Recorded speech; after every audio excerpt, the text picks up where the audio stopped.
Hola. Continuamos con nuestro estudio de la carta del apóstol Pablo a los Romanos en el capítulo 3. Hemos visto hasta el capítulo 2 la imparcialidad de Dios,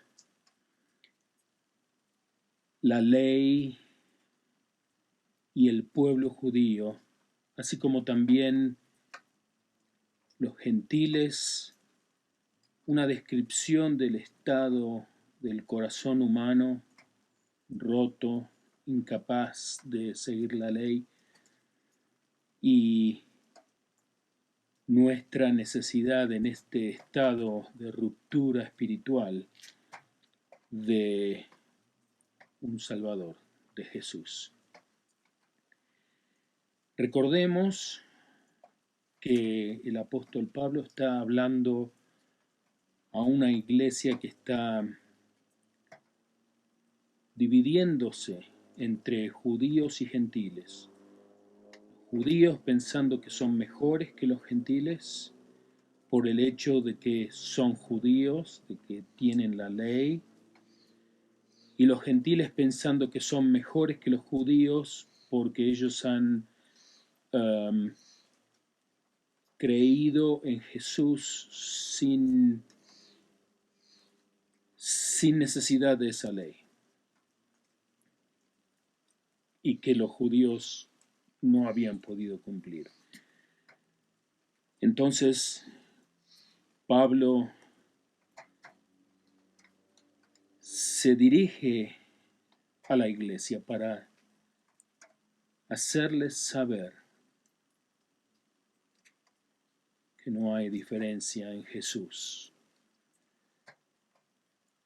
Y para eso tiene que establecer la realidad de los gentiles y la realidad de los judíos, que es diferente. Son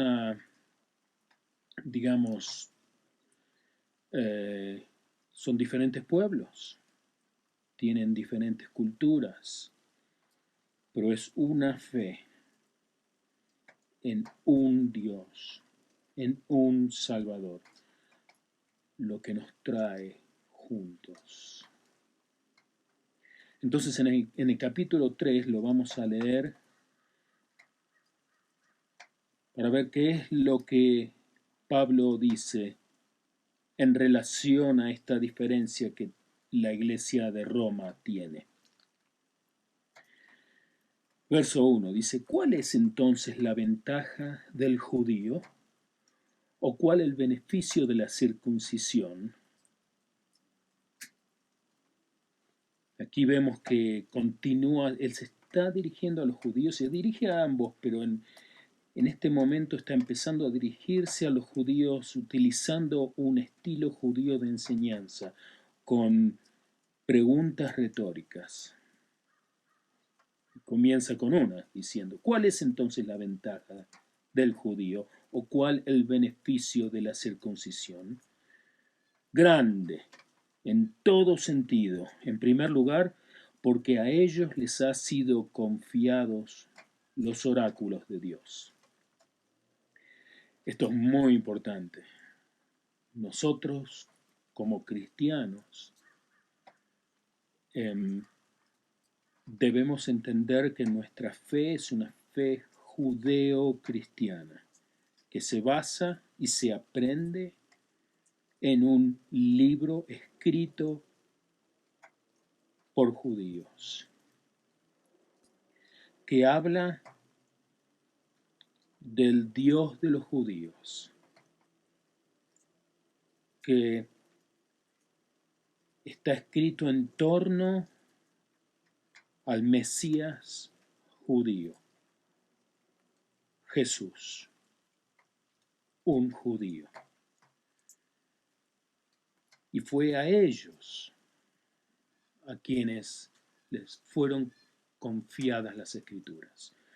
Las Escrituras fueron inspiradas por Dios, de acuerdo a lo que leemos en la segunda carta a Timoteo, capítulo 3, 16. Inspirada por Dios a los judíos. Yo he oído gente diciendo, bueno, pero no eran todos judíos. El libro de Ruth no era judía, pero el libro de Ruth, que es verdad, ella no era judía al principio, luego se convirtió en judía, pero era moabita. Pero el libro de Ruth fue escrito por Samuel, un profeta judío. Hay un argumento acerca de Lucas, si Lucas era griego o judío, y hay mucha evidencia de que él era judío. Por ejemplo, su eh, segundo nombre era un nombre judío que se utilizaba en las sinagogas y era eh, muy típico de los judíos que estaban huyendo de la opresión romana, judíos conversos. Pero bueno, esto no es algo que vamos a discutir en este momento, pero básicamente hay mucha evidencia de que Lucas era judío, pero básicamente de los 66 libros escritos por 40 escritores, estos escritores, todos inspirados por el mismo Dios, el Espíritu Santo, eran judíos. O sea que aquí dice que a ellos, al pueblo judío, les fueron confiados los oráculos de Dios, las escrituras. En el verso 3 dice, entonces, ¿qué? Si algunos fueron infieles, ¿acaso su infidelidad anulará la fidelidad de Dios? Es cierto, muchos judíos no se mantuvieron fieles a Dios. Muchos judíos abandonaron su fe. Y es esto algo que lo hace a Dios menos eficaz, menos creíble. Bueno, debemos entender una cosa, que no todos los judíos en este momento, hoy en día, Israel es un pueblo que en su gran mayoría no es religioso o no es creyente, en su gran mayoría. El pueblo judío no cree en el Mesías que vino a salvarlos 2000 años atrás. Entonces, ¿qué es un judío hoy en día? El verdadero judío es el judío que cree en Jesús, el Mesías, que vino hace 2000 años a salvarlos, como está escrito, cumpliendo todas las profecías que se habían hecho en el Antiguo Testamento acerca del Mesías. Y de la misma manera se aplica a la iglesia. No toda la iglesia que hoy vemos es la verdadera y fiel iglesia que Jesús fundó 2000 años atrás. Solo los que se mantienen fieles. Entonces, ante esta nueva pregunta retórica, Pablo contesta, de ningún modo, antes bien sea hallado Dios veraz, aunque todo hombre sea hallado mentiroso, como está escrito, para que seas justificado en tus palabras y venzas cuando seas juzgado. Esto se refiere al Salmo 51:4 y habla de Dios. O sea que ninguno de nuestros errores hacen que Dios no sea hallado veraz. Dios siempre lo es.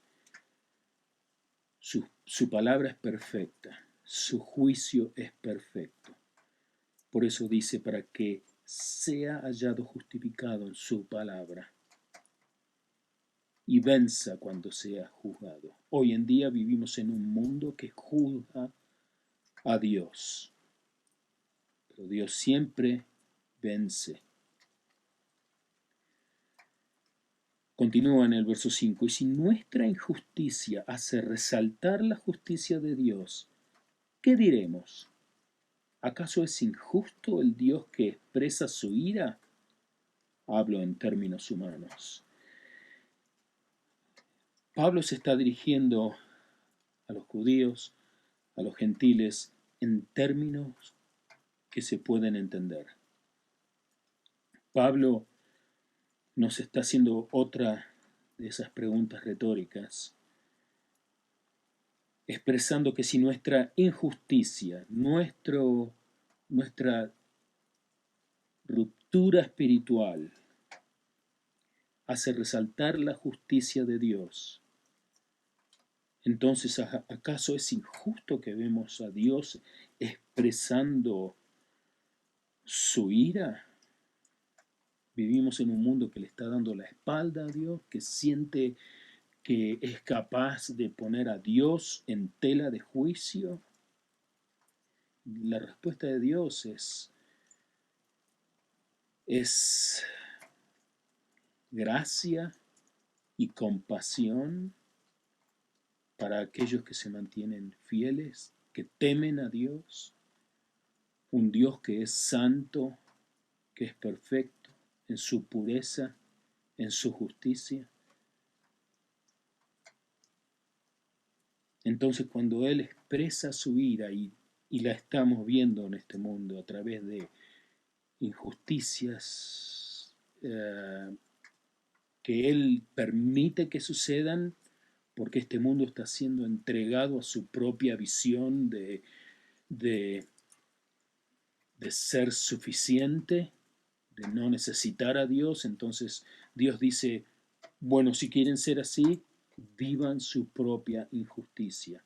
Esa es la ira de Dios, que la vemos a través de pandemias, a través de cosas naturales que ocurren, desastres naturales, inundaciones, terremotos, huracanes. Esto que se ve detrás mío es nieve y estamos en pleno verano. Todavía estamos en verano. Sí, Dios está expresando su ira.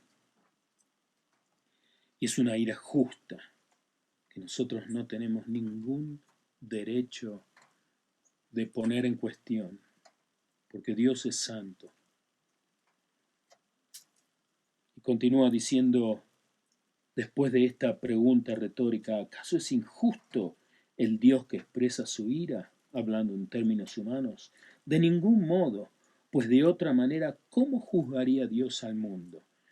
Porque si decimos que la expresión de ira de Dios ante un mundo que le da la espalda, después de que Dios ha abierto la puerta a la salvación eterna, pese a nuestra incapacidad de vivir de acuerdo a sus preceptos, entonces le estamos negando a Dios la habilidad de ser el juez del mundo. Eso no es justicia. Pero si por mi mentira la verdad de Dios abundó para su gloria, ¿por qué también soy yo aún juzgado como pecador? ¿Y por qué no decir, como se nos calumnia y como algunos afirman que nosotros decimos, hagamos el mal para que venga el bien? La condenación de los tales es justa. Esto se refiere a cuando decimos, bueno, la gracia de Dios se ve en nosotros cuando somos perdonados por nuestros pecados. Entonces, si hemos sido perdonados, pues sigamos pecando. Entonces, gracia de Dios se hará manifiesta en nuestras vidas. No es la manera en la que funciona. Por la gracia de Dios nuestros pecados han sido perdonados, pero hay un requerimiento de arrepentimiento. Y el arrepentimiento no es sentir, bueno, ay, me siento tan dolido que pequé, perdón, pero mañana continúo pecando. Es un verdadero retorno al comienzo para tomar la decisión de no pecar más. Jesús mismo a María Magdalena, creo que fue, le dijo, levántate y no sigas pecando. No es que continuamos pecando para que la gracia de Dios sea manifiesta en eso, en nuestro perdón. Necesitamos caminar el camino del arrepentimiento para así poder ser perdonados. No somos perdonados para que sigamos pecando. El pecado es parte de nuestra naturaleza. Pero Jesús pagó por nuestros pecados. Nuestra naturaleza pecaminosa continúa y somos nosotros los que debemos actuar en arrepentimiento para evitar de todo modo posible el pecado. Por eso aquellos que dicen, bueno, continuemos pecando para que la gracia de Dios se manifieste, la condenación de los tales es justa. Porque si seguimos pecando, sabiendo lo que sabemos, sabiendo que nuestro Dios es un Dios santo, que no puede convivir con el pecado, entonces, ¿qué? Y esto es lo que dice en el verso 9. Entonces, ¿qué?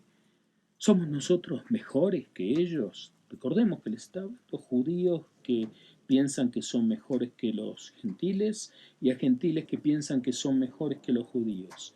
Entonces dice, ¿entonces qué? ¿Somos nosotros mejores que ellos? De ninguna manera, porque ya hemos denunciado que tanto judíos como griegos, gentiles, están todos bajo pecado. Todos, no hay ser en el mundo que pueda vivir de acuerdo a la ley. Si lo hubiera, no hubiera habido necesidad de tener un Mesías, entonces podríamos caminar hacia la salvación por nuestros propios actos, pero es imposible. A lo largo de la historia de la humanidad, a lo largo de la historia de cada individuo, se prueba una y otra vez que sin un Salvador no podemos obedecer la ley, no podemos encontrar justificación ante un Dios que es perfecto y que es santo. Ambos, judíos y griegos, judíos y gentiles, estamos bajo pecado. Debemos recordar que toda la Biblia es fundamentalmente importante. Y si repite algo, aquello que repite es más importante. Y si repite algo en el Antiguo Testamento y en el Nuevo Testamento, eso es algo que es especialmente importante. En el capítulo 10, recordemos esta premisa, en el capítulo 10 Pablo sigue diciendo, como está escrito, no hay justo, ni aun uno, no hay quien entienda, no hay quien busque a Dios. Todos se han desviado, a una se hicieron inútiles. No hay quien haga lo bueno, no hay ni siquiera uno. Sepulcro abierto su garganta, enseñan de continuos con su lengua, veneno de serpientes hay bajo sus labios. Llena está su boca de maldición y amargura, sus pies son veloces para derramar sangre, destrucción y miseria hay en sus caminos, y la senda de paz no han conocido. No hay temor de Dios delante de sus ojos. Esto es una amalgama de distintos pasajes del Antiguo Testamento que Pablo está citando. Los judíos lo sabían muy bien. Esto se aplica a todos nosotros. Si hacemos y leemos esto haciendo un examen de conciencia, veremos que, como lo hemos dicho anteriormente, no tenemos secretos para Dios, pero sí tenemos secretos que guardamos. Dios los conoce todos, pero que los guardamos para el mundo. Y esto es algo que debemos tomar conciencia para poder arrepentirnos. Esto se aplica a todos nosotros, porque si bien el Señor nunca nos abandona, porque Él así lo prometió, que Él nunca nos abandonaría. Esto lo vemos en Hebreos 13:15, cuando dice, citando Escrituras, que Dios nunca nos dejará, nunca nos abandonará. En Deuteronomio 31:6 también lo repite en el Antiguo Testamento. Y está repetido también en Josué, en el capítulo 1, verso 5. Si bien Él nunca nos abandonará, nosotros tenemos la capacidad de abandonarlo a Él. Siempre estamos un paso cerca de ser defectores, pero es su gracia la que nos mantiene. Pero estamos tentados constantemente por un mundo que está en las manos del diablo, por nuestros propios corazones traidores. Cuando escucho a alguien que dice, sigue tu corazón y todo estará bien, y doy un paso atrás y digo, no, mi corazón es traidor, mi carne es traidora, me traiciona constantemente, la carne lucha contra el espíritu, por eso es el espíritu lo que debe mantener a la carne en línea. Nosotros podemos abandonarlo a Él. Y incluso Él dijo que nunca nos abandonará, pero nosotros podemos ser quienes lo abandonamos. Por ejemplo, Jesús nunca abandonó a Judas. Él siempre estuvo ahí, pero fue Judas quien por sus acciones abandonó a Jesús, lo traicionó. Y si lo traicionamos a Dios, y si lo abandonamos, Él siempre está ahí, nunca nos abandonará, pero si nosotros lo hacemos, es a esto a lo que volveremos. No hay justo, ni aun uno. No hay quien entienda, no hay quien busque a Dios. Todos se han desviado, a una se hicieron inútiles. No hay quien haga lo bueno, no hay ni siquiera uno. A esto es a lo que retornaremos si abandonamos a Dios. Como los perros que comen su propio vómito. Y esto es lo que dicen Proverbios 26:11 y está repetido en la segunda carta de Pedro, capítulo 2, verso 22. Especialmente importante. Entonces, ¿qué? Dios nos ofrece salvación a través de la sangre de su Hijo, pero por nuestro error, por nuestro crimen, por nuestro pecado, entonces lo hacemos a Él parecer como si no fuera eficiente o se hubiera confundido con nosotros. Absolutamente no, como dice Pablo. Ahora bien, aquí establece el apóstol Pablo cuál es la ventaja o desventaja que tiene un judío. Bueno, a partir de ahora empieza a hablar cuál es nuestra justificación, judíos tanto como gentiles, y a través de qué llegamos a esa justificación.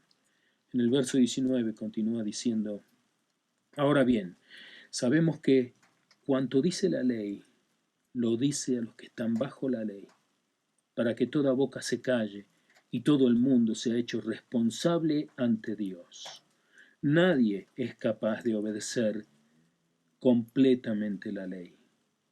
Eso lo sabemos, lo hemos probado en la completa historia de la humanidad. Nadie puede obedecer completamente la ley. Hagamos otra vez ese análisis de conciencia y veremos cuántas veces no obedecemos la ley. Cuántas veces exageramos haciendo que lo que decimos no sea verdad. Entonces, mentir. ¿Cuántas veces hacemos algo que sabemos que no está bien, pero lo hacemos igual? Nadie es capaz. Entonces, lo que dice la ley lo dice a quienes están bajo la ley, para que toda boca se calle y todo el mundo sea hecho responsable ante Dios. Siempre habrá que pagar una consecuencia por el pecado que cometemos. Porque las obras de la ley, por las obras de la ley, ningún ser humano será justificado delante de él.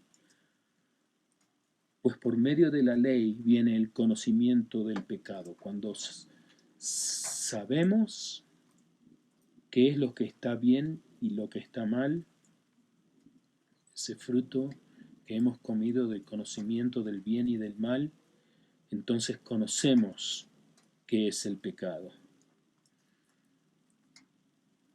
Pero ahora, aparte de la ley, la justicia de Dios ha sido manifestada, atestiguada por la ley y los profetas.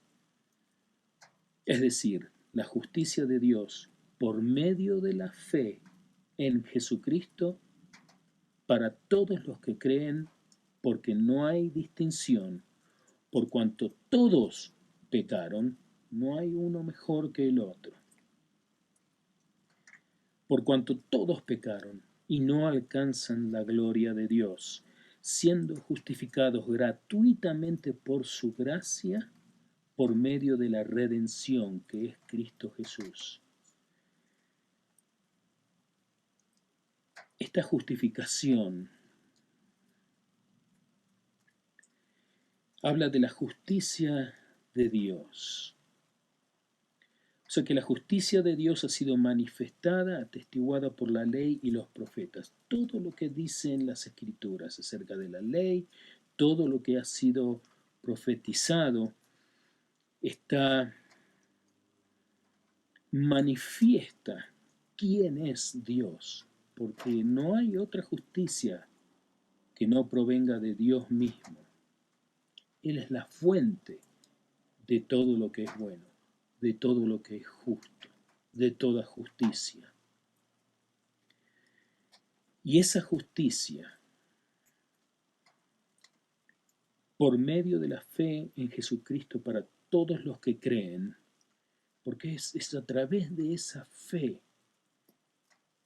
que nosotros somos hechos justos.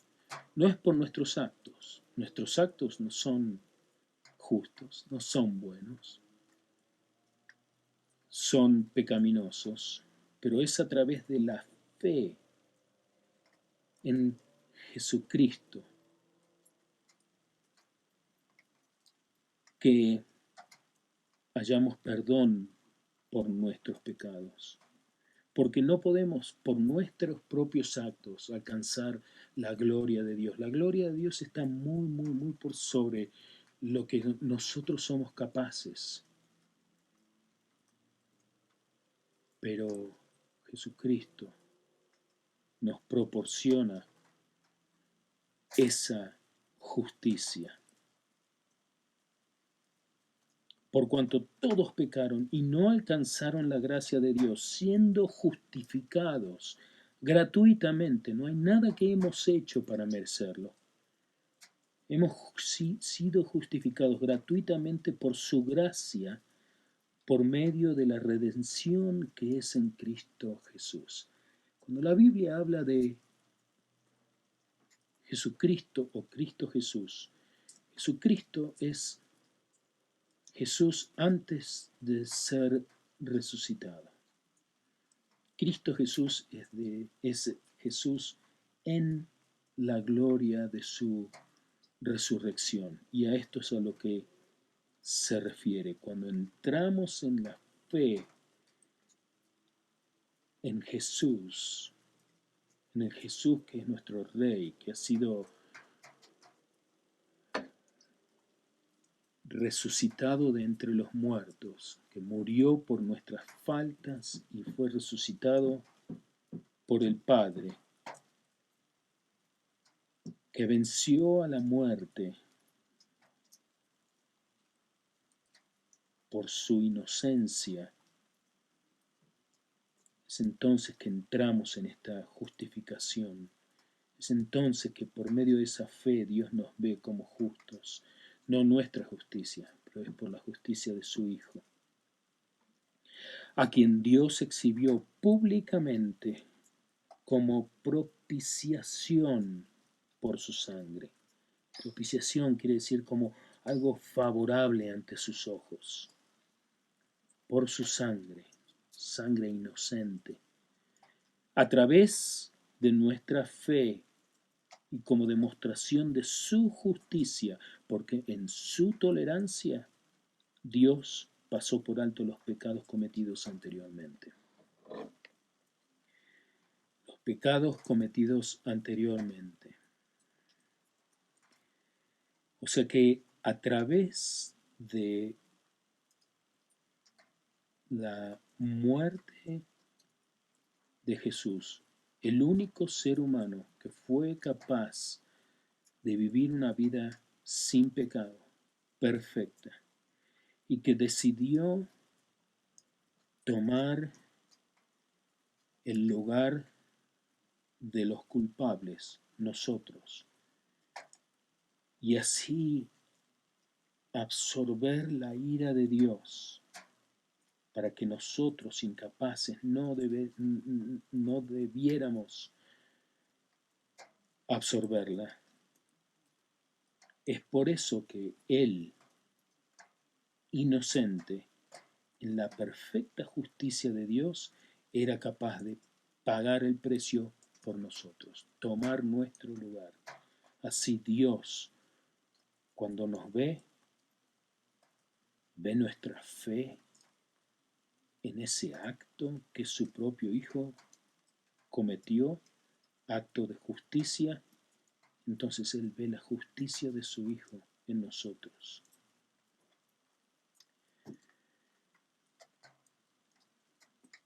En el verso 26 continúa diciendo, para demostrar en este tiempo su justicia, perfecta justicia, a fin de que Él sea justo y sea el que justifica al que tiene fe en Jesús.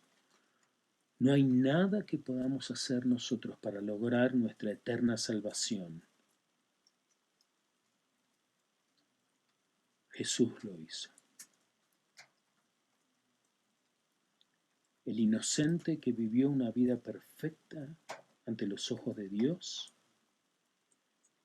que murió en la cruz para absorber esa ira de Dios, el justo precio por nuestros pecados, y que debido a su inocencia y su pureza fue resucitado en gloria. Cuando entramos en esa fe, es entonces cuando Él nos justifica a nosotros. Justificar, ¿qué significa justificar? Nos hace justos ante los ojos de Dios.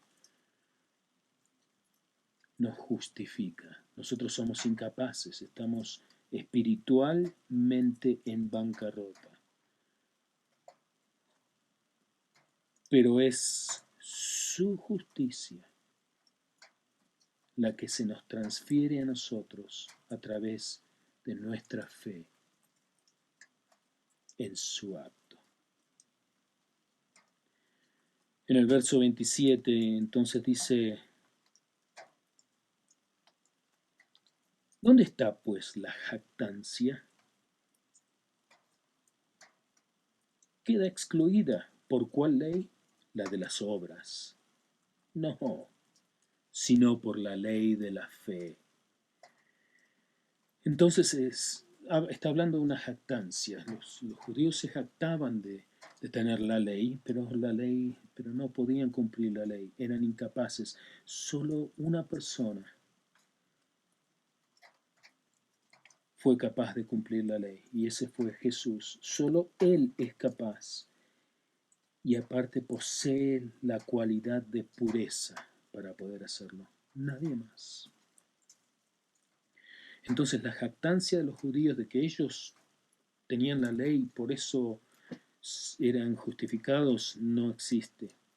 Por eso dice: ¿por cuál ley existe esa jactancia? ¿Por la ley de las obras? No nos podemos jactar de lo que nosotros hacemos, porque no hay nada que hagamos que sea suficientemente bueno para un Dios santo, para el Dios santo.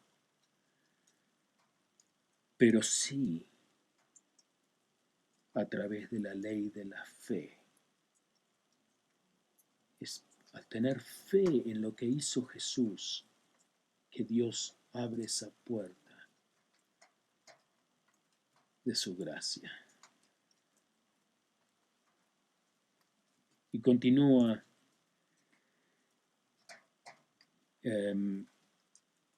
hablando de las obras. Dice en el verso 28, ¿por qué concluimos que el hombre es justificado por la fe aparte de las obras de la ley? En el libro de Santiago, capítulo 2, verso 18, dice que a través de nuestras obras nosotros podemos mostrar nuestra fe. Pero no hay fe sin obras. No significa que las cosas que hacemos nos otorgan o nos hacen llegar a la salvación. Es que a través de la salvación que fue otorgada a nosotros por medio de nuestra fe en lo que hizo Jesús, fue Él el que lo hizo. Entonces, a través de esa gracia de Dios es que podemos hacer obras. Y es a través de esas obras que mostramos nuestra fe. O sea que primero fe, luego obras. No es primero obras y luego entramos en la fe. O sea que repitiendo este verso dice: ¿por qué concluimos que el hombre es justificado por la fe aparte de la ley? ¿O es Dios el Dios de los judíos solamente? ¿No es también el Dios de los gentiles? Sí, también es el Dios de los gentiles. Em, Esto aplica tanto a judíos como gentiles. Recordemos a quién Pablo está escribiendo esta carta, a una iglesia que está siendo dividida y él la está amalgamando nuevamente en Jesús. Dios es el Dios de los judíos y es el Dios de los gentiles. Porque en verdad Dios es uno, el cual justificará en virtud de la fe a los circuncisos y por medio de la fe a los incircuncisos. O sea que en virtud de la fe que los judíos tienen en su Mesías, en Jesús, ellos son justificados. Y por medio de la fe, esa es la herramienta que Dios utiliza, esa fe